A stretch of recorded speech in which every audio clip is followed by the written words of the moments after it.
사실 이제 목회자들이 설명할 때 제1차 전도 여행, 2차 전도 여행, 뭐 3차, 4차 이런 얘기를 하는데 사실 성도들에게는 잘 그게 귀에 안 들어와요.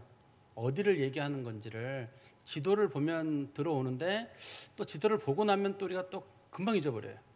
사실 저도 이거 이제 몇 번 설교해 봤었거든요, 이 본문들을. 근데 그때는 딱 머릿속에 그려졌는데 또 얼마 지나고 나면 잘 안 들어와요, 머릿속에. 그래서 우리 한번 잠깐 지도 보시면서 제가 좀 전도 여행에 대한 설명 조금만 한번 드릴까요? 우리 지도 한번 보시면 저게 이제 제2차 전도 여행 관련된 지도인데요. 지도 잠깐 없애지 말고 놔둬보세요. 놔두세요. 지도를 놔두시면 그 1차 전도 여행이나 2차 전도 여행, 3차 전도 여행이 코스가 다 비슷해요. 원래 원칙적으로 어떻게 되어 있냐면 그 전도 여행을 출발하는 장소는 안디옥이라고 하는 지역 보이시죠? 저기 안디옥이라고 이스라엘 예루살렘 위로 쭉 올라가다 보면 안디옥이라고 있잖아요. 거기 보이세요? 예, 거기 안디옥에서 출발해가지고 거기 구브로라고 하는 섬으로 갔다가 그다음에 저 위에 보면 중간에 아달리아라는 곳으로 해서 비시디아 안디옥 이렇게 그다음에 뭐 쭉 돌아서 루스드라 이런 쪽 오른쪽으로 돌거든요. 그 전도 여행 첫 번째가 그렇게 이루어지는데 2차 전도 여행 때는 1차 전도 여행 때 갔던 지역을 또 가는 겁니다. 또 가는데 첫 번째는 배로 갔었는데 두 번째 전도 여행은 걸어서 가요. 이제 걸어서 가다가 사도 바울이 생각하기를 나는 이 아시아 지역에 복음을 좀 더 넓게 전해야 되겠다. 그래가지고 계속 사도 바울이 기도하기를 1차 전도여행이 다 끝날 때쯤 됐을 때 북쪽에 있는 지역 맨 위에 보면 흑해가 있거든요. 원래 지도상으로 맨 위에 그쪽 지역 이제 소위 그 성경에서 불려지는 본도라고 불려지는 지역 그쪽 지역에 사도 바울이 복음을 전하고 싶었는데 갑자기 성령께서 말씀하시기를 너는 거기서 전도하지 말고 마케도니아로 가라. 마케도니아 유럽이거든요. 그래서 유럽에서 복음을 전하라고 했는데 가보니까 진짜 빌립보 아시잖아요. 빌립보 교회 아시잖아요. 빌립보 교회에 루디아라고 하는 여자가 있다든지 데살로니카에 또 성도들이 있다든지 그다음에 뭐 야손과 같은 사람들이 있다든지 그다음에 또 베레아에 가도 성도들이 있고 또 고린도에 가도 성도들이 있고 다 준비된 사람들이 있는 거예요. 그러니까 그게 사도 바울이 볼 때 이게 하나님 신기하다. 그게 이제 그러고 나서 고린도를 지난 다음에 에베소를 지나고 여기 지도해 보세요. 맨 아래쪽에 지도해 보시면 고린도라고 하는 지역에서 있다가 옆에 겐그레아라고 하는 바다 항구거든요. 거기 항구를 통과해서 쭉 가다가 에베소라고 하는 지역으로 가고 그다음 에베소에서 쭉 내려와서 가이사랴라고 하는 곳으로 가잖아요. 이스라엘 쪽 지도에 와서 저 지도가 잘못됐습니다. 저 지도는 어느 교회에서 그린 건데 저기 잘못됐어요. 저기 가이사랴에서 예루살렘으로 내려갔다가 다시 안디옥으로 올라가거든요. 지도적으로는 그게 이제 2차 전도 여행입니다. 그다음 3차 전도 여행은 저거는 똑같아요. 지도 방향이 2차 전도 여행 때 했던 지역을 또 한 번 도는 겁니다. 3차 전도 여행도 마찬가지로.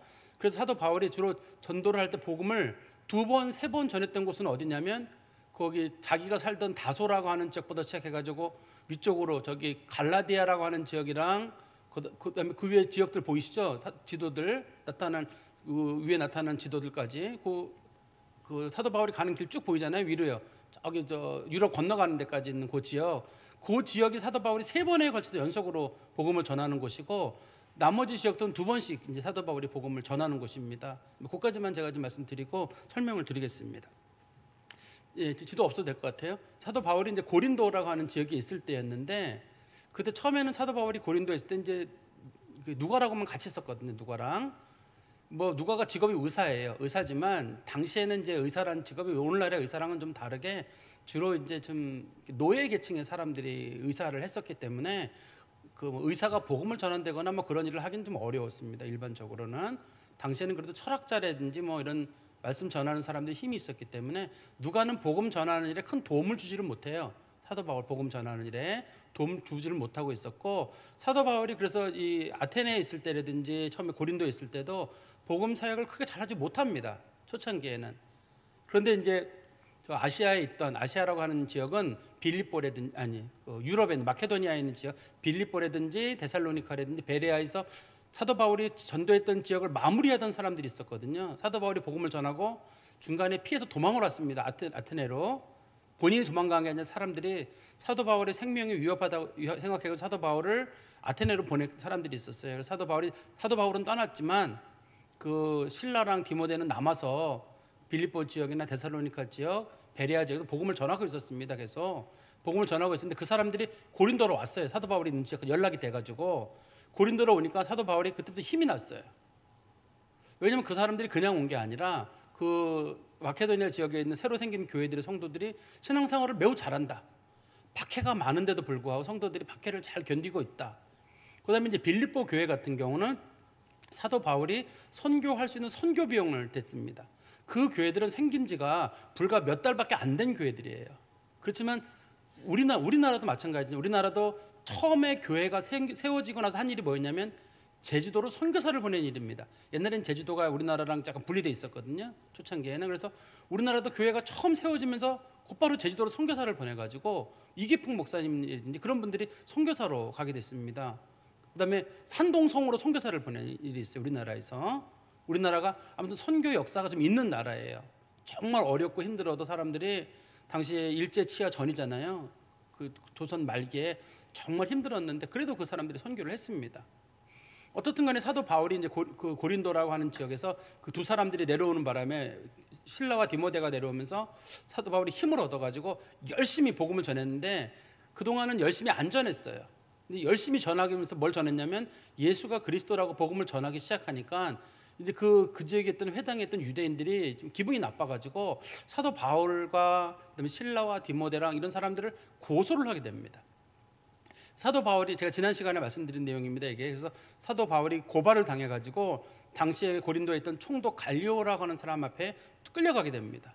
거기서 이제 갈리오가 얘기하기를 이제 나는 재판의 규정을 정하는데 이 사람들이 무슨 중범죄라든지 경범죄를 범한 경우는 우리 법정에서 재판을 하겠다. 그렇지만 종교나 문화나 언어의 차이점에 관련된 내용이면 그건 너희들끼리 처리를 해라. 그동안 사도 바울이 소아시아 전도 처음에 할 때, 그다음에 빌립보든 데살로니카든 사도 바울 무지무지 많이 맞았습니다. 특별히 루스드라에서는 얼마나 많이 맞았는지 돌멩이로 맞아가지고 루스드라 사람들이 사도 바울이 죽었는 줄 알고 버리고 갔습니다. 사도 바울이 살아났거든요. 그때도 사도 바울이 사람들에게 어려움을 겪었던 이유는 유대인들은 무슨 조그만 문제가 있으면 이 바울이나 이런 사람들을 법정에 고소를 하는 거예요. 고소 고발을 해가지고 자기들이 죽이지 않고 그 사람들의 힘을 빌어가지고 한다든지. 그래서 사도 바울이 빌립보에서는 빌립보 감옥, 지하 감옥에 갇혀 있다가 거기서 찬송하고 기도하는 가운데 풀려난 사건도 아마 여러분 아실 거예요.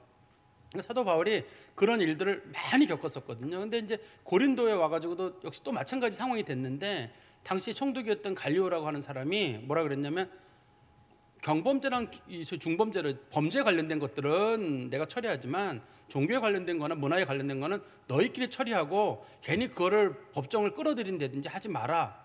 이렇게 얘기를 한 겁니다. 그래가지고 이제 그동안 유대인들이 그동안 했던 것들이 불법이 돼버리게 되고 사도 바울이 이제부터 복음 전하는 게 쉬워졌어요. 웬만한 동네 갈 때마다 사도 바울은 고발을 당해가지고 감옥에 가고 매를 맞았거든요. 이제는 그런 일이 없게 됐습니다. 그러니까 이제 유대인들 쪽에서는 기분이 굉장히 안 좋은 거예요. 당시에 이제 고린도 그 지역의 회당장 이름이 소스데네라고 하는 사람이었는데 소스데네가 그 사도 바울을 고발했던 중심 인물이었거든요. 그래서 이제 그 소스데네가 중심 인물이 돼서 사도 바울을 고발했는데 그 사람이 풀려나니까 그 고린도에 있는 일반 사람들 이제 예수 안 믿는 보통 로마 시민들이죠. 그 로마 시민들이 아유 저놈들 때문에 도시 시끄럽다고 그래가지고 소스데네를 엄청 때려요.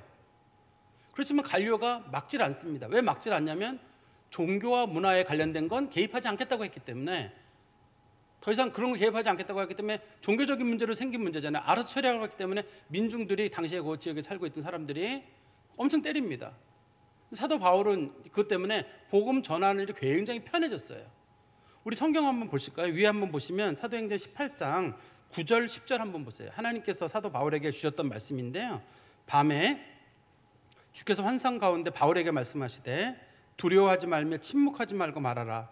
내가 너와 함께 있으며 어떤 사람도 너를 대적하여 해롭게 할 자가 없을 것이니 이는 이 성중에 내 백성이 많음이라.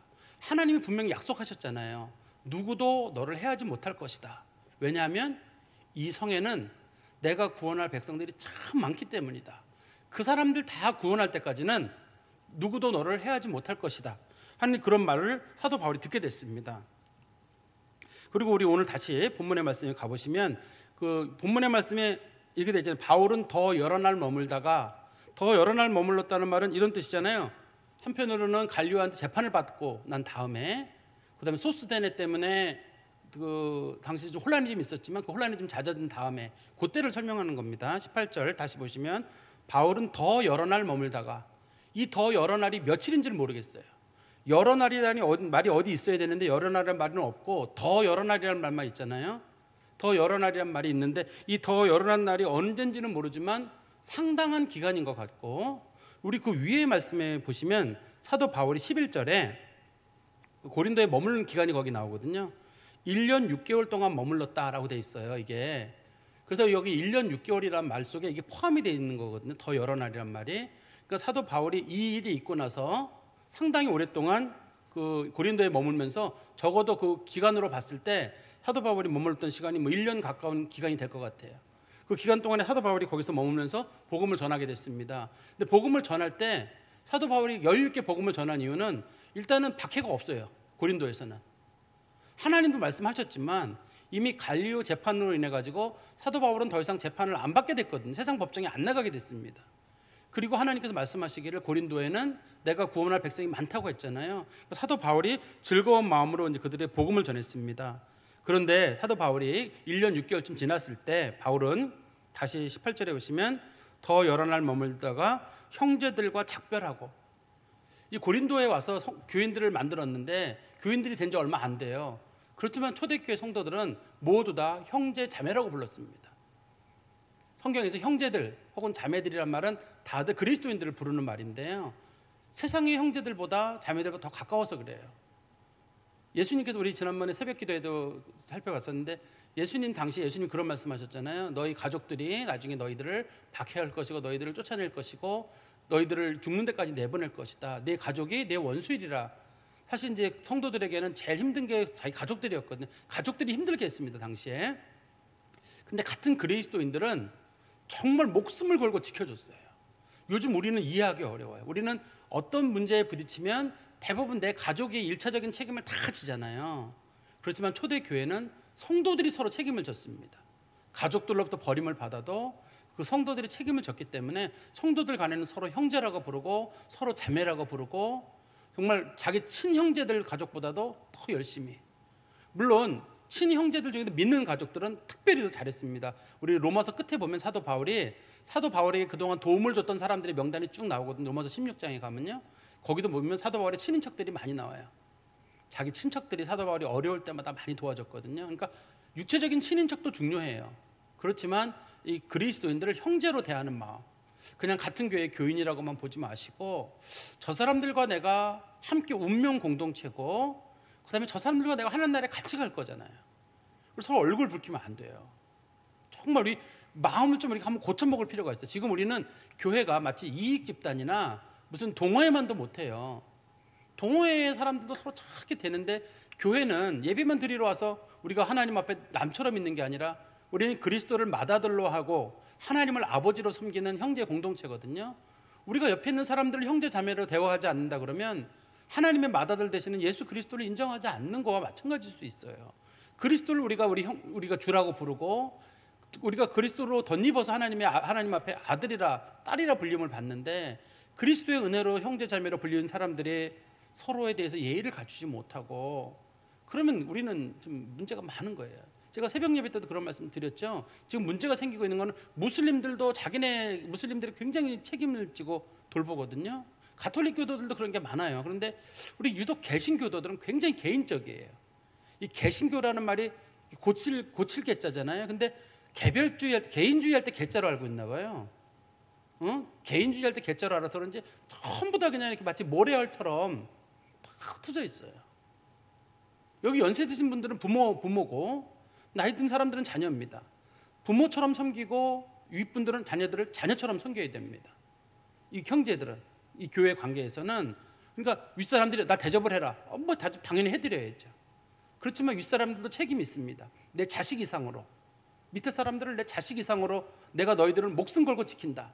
이건 어른들이 하면 하는 거예요.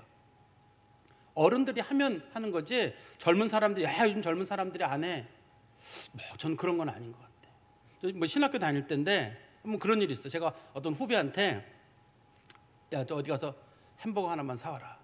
그때가 한 새벽 2시였을 거예요. 옛날에는 왜 그때 햄버거 사기 힘들었잖아요. 근데 제가 그냥 농담 삼아 한 거예요.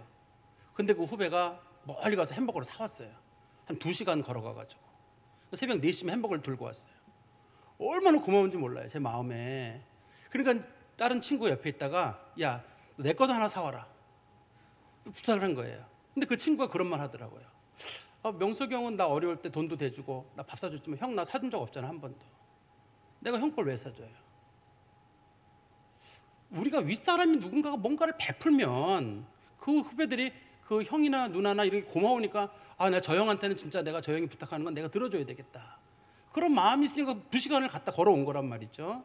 서로 그런 것처럼 우리도 아랫사람이 윗사람을 섬기는 것도 잘하는 일이지만 위에 분들도 아랫사람들에게 아무튼 물은 윗물이 맑아야 아랫물도 맑은 거예요.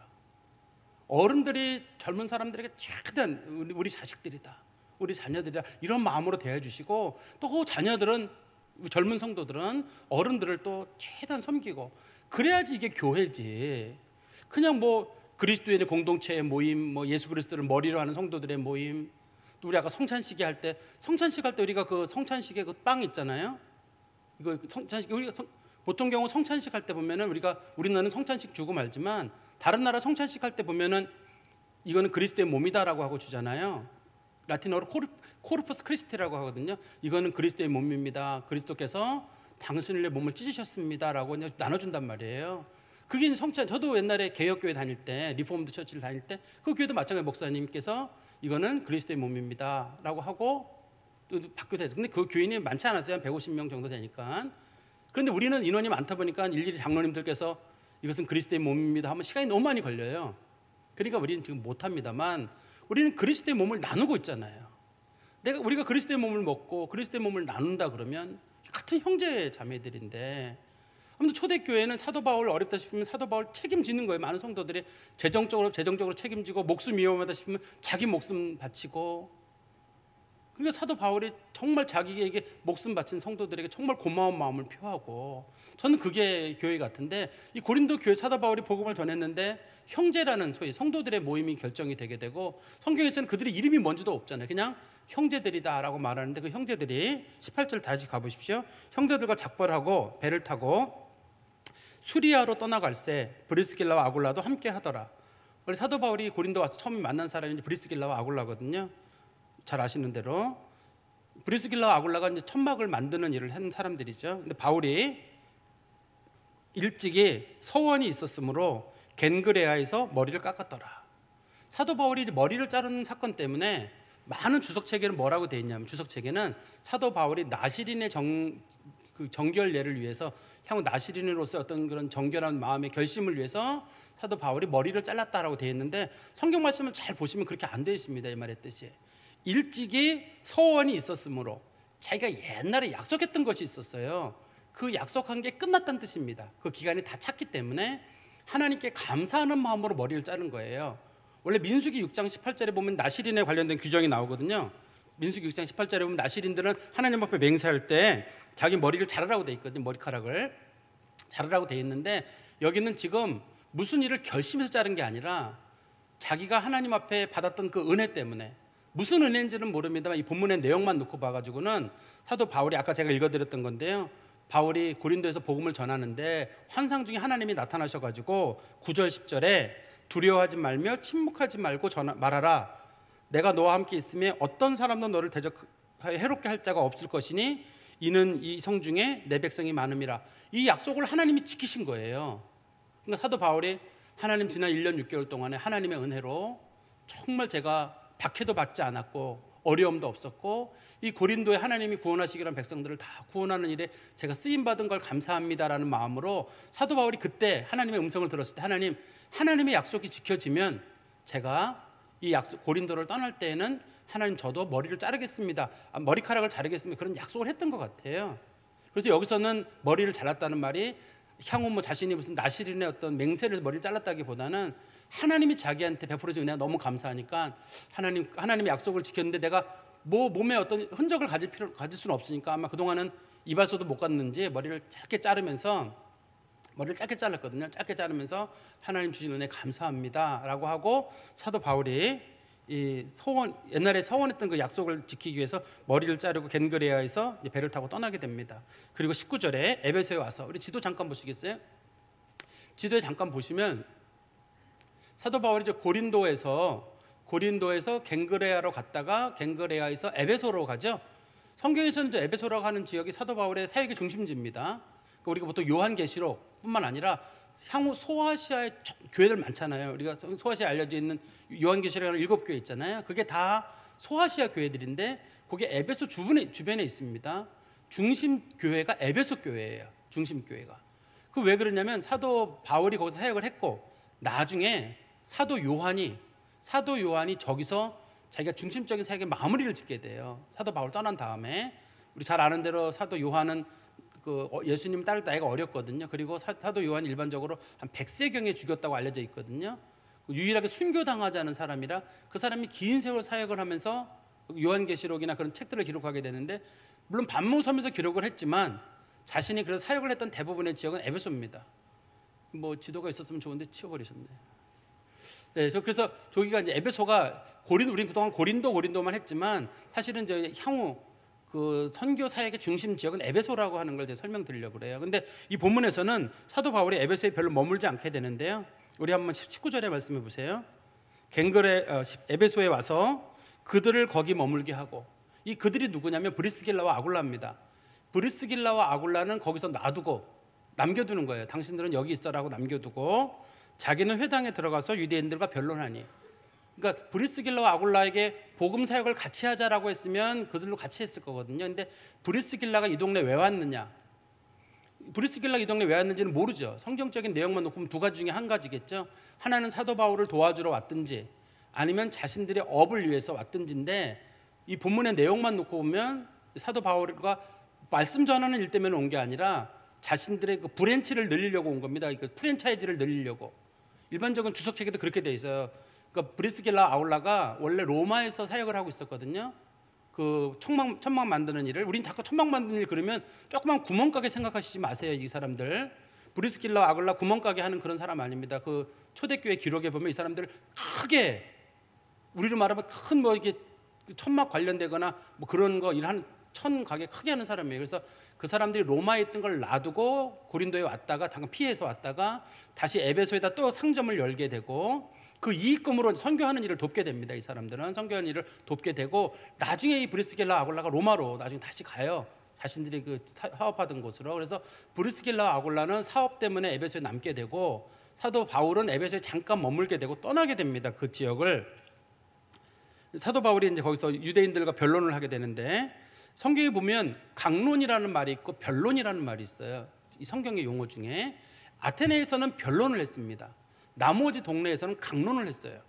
강론은 설교를 얘기하고 변론은 주로 설교할 기회가 잘 안 주어질 때 그 사람들하고 만나서 대화해가 설득하는 과정이거든요.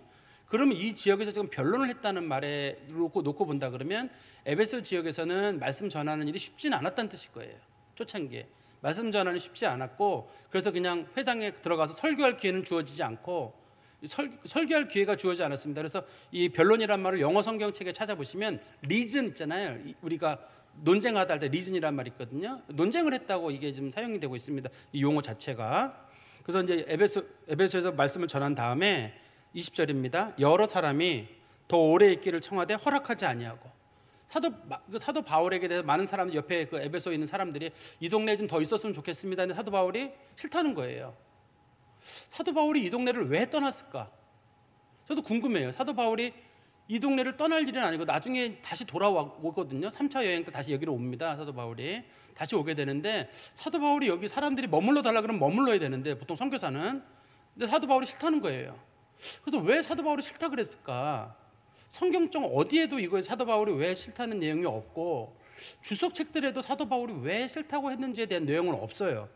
근데 짐작은 할 수 있습니다. 사도 바울이 에베소에 오래 머무르지 못하고 고린도를 떠나서 금방 갱그리아 들렀다가 에베소에 잠깐 들렀다가 다시 지금 사도 바울이 이 가이사라 지역으로 가게 되거든요. 왜 그랬을까?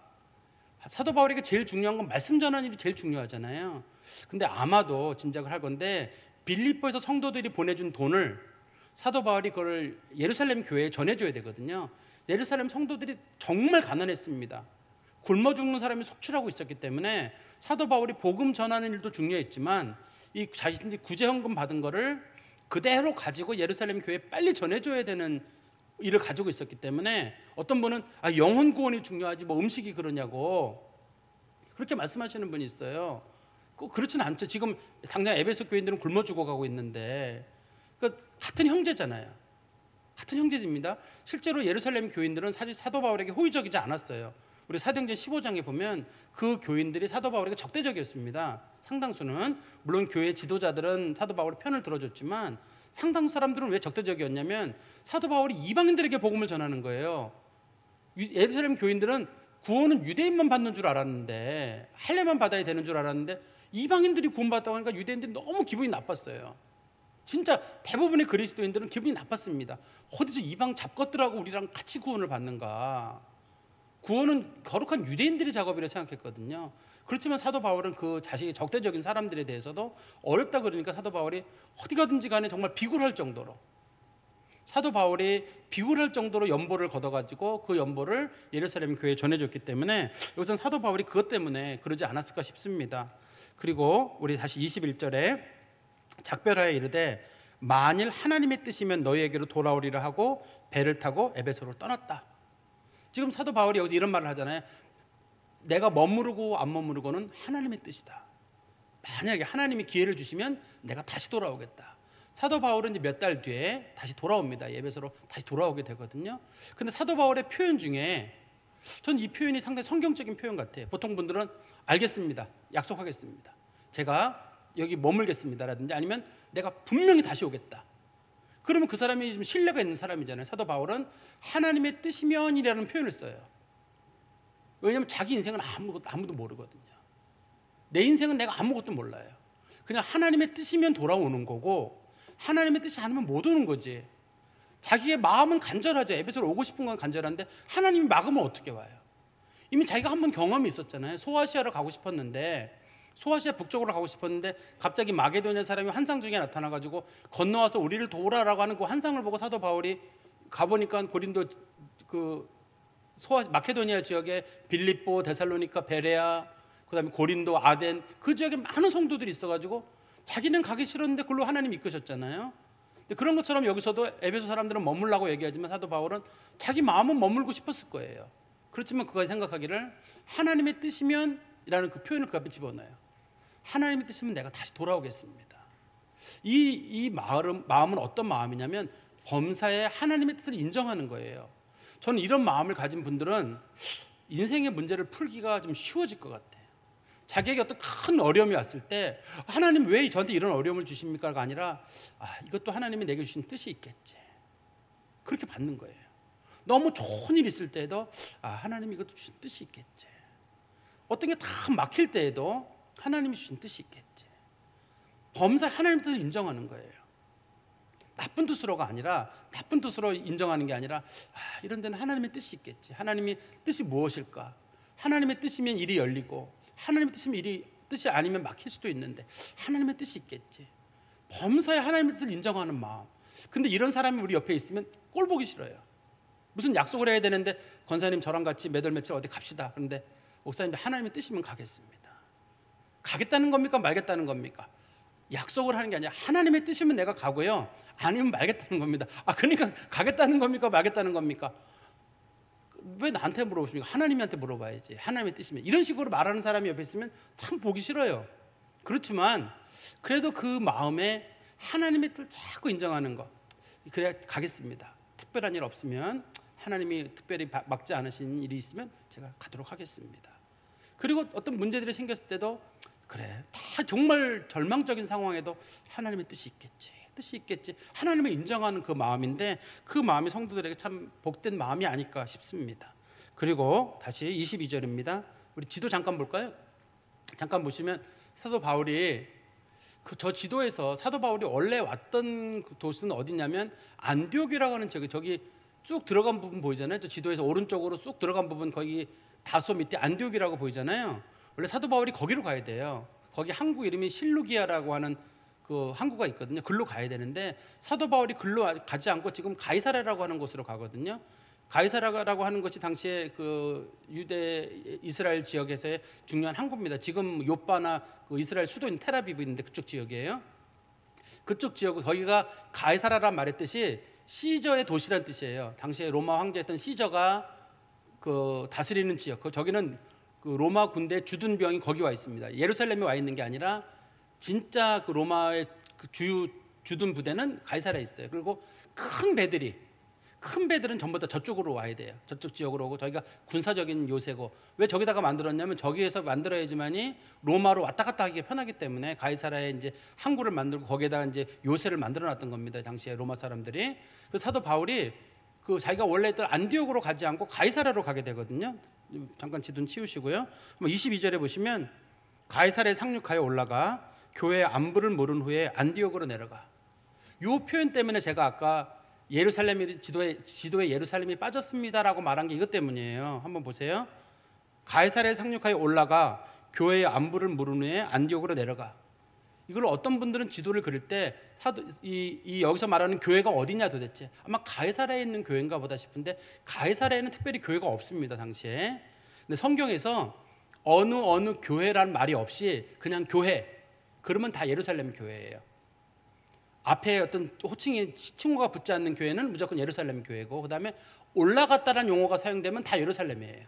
우리나라도 마찬가지잖아요. 우리나라 제일 높은 데가 어딘가요? 서울이죠. 우리나라 제일 높은 데가 서울입니다. 그래서 사람들이 너 어디 가니? 그럼 나 서울 올라가요 라고 얘기를 하지, 난 서울 내려가요 라는 용어를 안 써요. 우리는 부산은 어떻게 하죠? 부산 올라가나요? 내려가잖아요.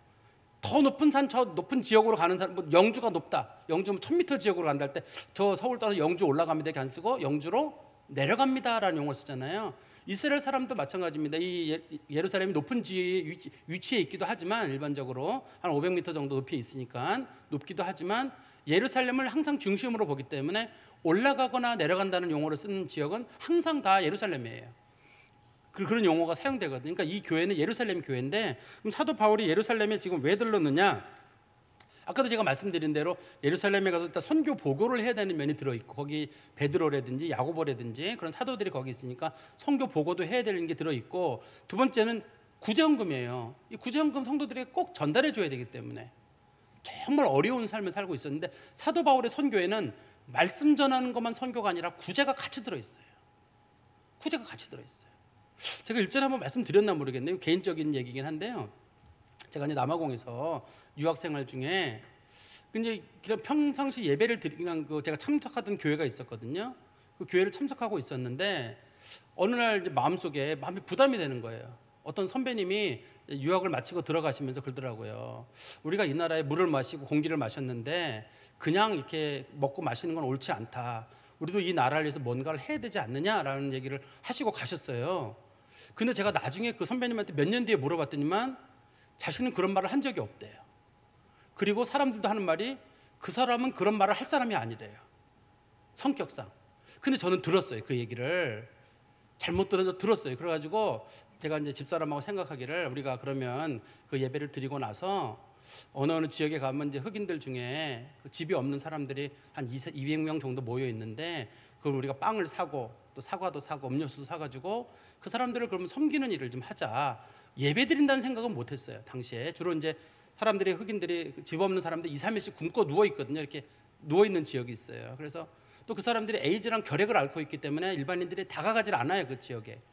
그 저는 집사람이랑 마음 먹기를, 우리 애들이랑 같이 가서 애들도 배워야 되니까 애들에게 나눠주게 하고 우리 하자 이렇게 얘기를 했단 말이에요. 그래서 본의 아니게 제가 거기서 3년 이상을 그 일을 하게 됐어요. 본의 아니게입니다. 그런데 저랑 친한 이제 목사님 중에 선교사님이 한 분 계셨는데, 그 선교사님이 저한테 그런 말씀을 하셨어요. 흑인들 버릇을 잘못 드린다. 말씀을 전하는 일을 해야지 왜 빵을 나눠주냐는 거예요. 사실 저는 그냥 빵만 나눠주러 간 겁니다. 원래 목적이 빵만 나눠주러 간 거였는데, 그 빵을 나눠준 지 한 3, 4주 지났을 땐가, 한 달쯤 지났을 땐가, 저 기억은 나지 않는데 어떤 사람이 그러더라고요. 빵만 나눠주지 말고 설교도 한번 하십시오. 그래서 그게 이제 교회가 세워지게 된 거예요. 교인들이 몇백 명이 되는 교회가. 지금은 이제 어떤 선교사님들이 맡고 계세요. 그거를 한국에서 파송된 선교사님 맡으시는데, 그때 당시에 제가 이제 교회를 2개를 거기 개척을 하게 된 겁니다. 교인들이 하나는 한 2, 300명 되고 하나는 50명쯤 되는데, 그런데 이제 문제는 그 선교사님 입장은 뭐냐면, 말씀을 전해야지 왜 빵을 나눠주고 그런 걸 나눠주게 되면 애들이 버릇이 나빠진다는 거예요. 근데 제 생각에는 굶고 있는 사람을 그냥 지나갈 수는 없을 것 같은데, 근데 그분은 굶고 있는 사람들에게 어떻든 빵을 나눠주면 사람들이 거지근성이 생기기 때문에 안 된다는 거예요. 나는 선교와 구제는 같은 거라고 생각하는데, 그분은 베테랑 선교사님이고 저는 선교는 아니고 그냥 유학생으로서 있었거든요. 나중에는 이제 그분이 제 마음을 좀 이해를 해주셨는데 갈등이었습니다. 소위 선교란 뭐냐, 설교는 뭐냐 할 때 사도 바울은 구제와 선교가 균형을 맞추고 있어요. 균형을 맞춰서 하고 있는데, 배고파 있는 사람한테 말씀이 귀에 들어갑니까? 그게 뭘 먹여줘야지 말씀이 들어가잖아요. 근데 먹여주는 일은 돈이 상당히 들어가게 됩니다. 정말 저랑 집사람도 당시에 어디 후원 받는 거 없이 우리들이 벌어서 생활을 한 상황에서 이게 마땅치가 않아요. 금액은 늘어나고 어떤 날서 셔보면 300명이 돼 있고 사람들이. 그럼 그 달에는 아무것도 못 쓰는 거예요. 혼돈 거기에 다 그래야 되는데, 근데 지나고 나보면 잘했다는 생각이 들어요. 왜냐면 목회자로서 그냥 예배만 드리고 돌아왔으면 마음이 짐이 됐을 것 같거든요. 근데 그게 나눠주는 일인데, 나중에 어떤 선교사님이 지나가시면서 저한테 수고한다라고 얘기를 해주셨어요, 한 분이. 그리고 어떤 사람 중에 하나가 이제 그 남아공 의사들이 흑인 정권으로 바뀌면서 대부분 영국으로 이제 이민을 갔거든요. 근데 그 사람들이 다시 남아공으로 돌아왔어요. 이제 남아공 나라가 안정이 되니까 다 돌아왔는데, 그분들이 저한테 말씀하시기를 내가 비용을 대겠습니다라는 말을 한 적이 있어요. 이 비용을 우리나라 사람들에게 희생해줘서 고맙습니다. 이 비용을 내가 내겠습니다. 그런데 제가 그걸 하기 전에 들어왔습니다. 공부를 마치고 들어왔는데요. 어떻든 간에 사도 바울도 말씀 전하는 일과 구제를 같은 맥락에서 사도 바울이 복음을 전하는 일을 했습니다. 그리고 다시 말씀으로 가보시면 23절입니다. 얼마 있다가, 여기서도 얼마 있다가 하는지는 모르겠는데 이 얼마 있다가는 잠깐이란 뜻인 것 같아요. 왜 잠깐이란 뜻이냐면 우리 사도행전 18장 28절을 한번 보세요. 사도행전 18장 28절을 보시면 제자들과 함께 오래 있으니라. 이 오래란 말이 뭐냐면 사도 바울이 1차 전도 여행을 마치고 그 안디옥에 머물렀을 때입니다. 그때는 오래 있었다고 기록을 하고 있잖아요. 그런데 2차 전도 여행을 마치고 온 거거든요. 23절이 2차 전도 여행을 마치고 얼마 있다가, 짧은 기간이에요. 왜 짧은 기간인지 모르겠습니다. 너무 힘들었을 텐데 왜 이 사람이 짧은 기간일까? 1차 전도여행 때는 오래 있었거든요. 2차 전도여행은 짧은데 그것도 왜라는 설명은 없는데, 제가 이제 짐작은 해보기를 1차 전도여행 때는 너무 많이 맞았어요. 루스드라랑 더베랑 비시디아 안디옥에서 너무 많이 맞아가지고 몸이 만신창이가 됐고, 그 다음에 자기 일을 도와주던 마가라고 하는 사람이 중간에 도망을 가버렸어요. 마가가 도망을 가버리는 바람에 심부름할 사람이 없어요. 거기다가 또 당시 자기랑 같이 동역자였던 바나바랑 둘이 싸움이 붙었어요. 선교지에서. 그래서 싸움이 붙은 일이 생겨가지고 사도 바울이 아마 탈진을 했던 것 같아요. 근데 이번 전도여행 때는 맞은 일이 없어요, 특별히. 물론 빌립보에서는 잠깐 있었는데 빌립보에서 빼놓고는 특별히 맞은 일이 없었고, 그다음에 두 번째는 마음에 드는 사람들, 실라랑 디모데 같은 사람들, 끝까지 자기를 안 떠난 사람들, 그다음에 브리스길라와 아굴라처럼 도와주던 사람들, 그런 사람들이 있었기 때문에 사도 바울이 몸이 좀 덜 힘들지 않았을까 하는 생각을 하나 해보고요. 두 번째는 복음을 전하는 일이 얼마 남지 않았다는 생각을 했던 것 같습니다. 자기에게 복음 전하는 기간이 얼마 남지 않았다는 생각이 들어가지고 사도 바울이 빨리 움직이는 것 같은데, 다시 보시면 갈라디아와 23절입니다. 갈라디아와 부르기아 땅을 차례로 다니며 모든 제자를 굳건하게 하니라. 지도 잠깐 보시겠어요? 지도 잠깐 보시면 저 위에 거진 직선 있잖아요. 위에 쭉 거진 선, 여기 거진 선에 보면은 거기에 보시면 거기에 갈라디아라고 말하고 부르기아란 말이 보여요. 위에 잘 보시면 영안이 뜨인 분들은 보입니다. 이게 안 보이시는 분들은 졸고 계신 거고, 눈 뜨신 분들은 보이죠. 갈라디아랑 부르기아 보이잖아요. 사도 바울이 갈라디아랑 부르기아를 들르다가 중간에 이제 에베소로 내려오게 돼요. 저 유럽으로 넘어가지 않고 에베소에 들르게 되거든요. 나중에 에베소에 들르게 되는데, 저게 사도 바울의 3차 전도여행을 떠났다는 뜻입니다. 이제는 사도 바울이, 제가 이제 말씀의 전도 마지막 부분만 좀 말씀드리면, 사도 바울이 했던 말 중에 참 저는 가슴이 와닿는 게 아까 말씀드렸던 하나님의 뜻이면이라는 말이 매우 깊이 와닿았어요. 어떤 일을 하든지 간에 하나님의 뜻이 있겠다, 하나님의 뜻을 찾는 지혜가 필요한 것 같아요. 이럴 때 하나님의 뜻은 뭘까? 하나님은 나에게 이런 일을 주셨는데 하나님이 왜 주셨을까? 이런 상황에서 하나님은 나에게 어떻게 하기를 원하시는가? 또 내가 하나님을 위해서 무엇을 할 수 있을까? 그게 하나님의 뜻인 것 같아요. 범사에 하나님의 뜻을 찾아내야지 내 생각, 내 욕심 가지고 내가 원하는 방향으로 어떤 일을 하는 것, 그것만큼 인본주의적인 건 없다고 생각합니다. 하나님의 뜻이 거기에 분명히 있을 텐데 어떤 게 하나님의 뜻인가? 기도하고 찾아내는 거죠. 말씀 가운데 찾아내는 거죠. 기도하고 말씀 가운데 찾아내는 것이고, 범사에 하나님의 뜻을 찾는 방법이 필요하고, 두 번째는 하나님의 뜻으로 받아들이는 것도 필요해요. 어떤 어려움이 왔을 때도 이 속에는 하나님의 뜻이 있을 것이다. 그냥 주진 않았을 거 아니에요. 하나님께서 자기 사랑하는 백성인데, 예를 들어 어떤 사람은 안 믿는 사람하고 살아요. 그럴 때 하나님, 나도 믿는 사람하고 살게 해주지. 안 믿는 사람하고 살게 한다는 그만한 뜻이 있지 않겠어요? 하나님이 우리를 믿고 한번 복음 전도를 하라고 하는 뜻인지, 어떤 뜻인지 우리는 모르잖아요. 또 어떤 사람들은 일찍 사람들을 여의기도 하거든요. 그럴 때 왜 그럴까? 어떤 집에는 큰 질병이나 그런 게 와 있을 때 하나님이 우리에게는 이런 걸 왜 주셨을까? 그냥 누구나 겪는 어려움이라고 보지 말고 그 안에는 분명히 하나님의 뜻이 있을 텐데, 그런 것들을 잘 찾아가는 과정이 저는 성도들이 하나님을 다가가는 그런 기회가 되지 않을까, 이 말씀을 좀 마음에 두고 사시기를 간절히 소망합니다. 기도하겠습니다. 하나님 아버지, 주님께 감사합니다. 사도 바울처럼 저희도 범사에 하나님의 뜻을 찾으며 또 하나님의 뜻이 무엇인지 분별하는 지혜가 저희 가운데 있게 하여 주시옵소서. 예수 그리스도의 이름으로 기도하옵나이다. 아멘. 찬송가 510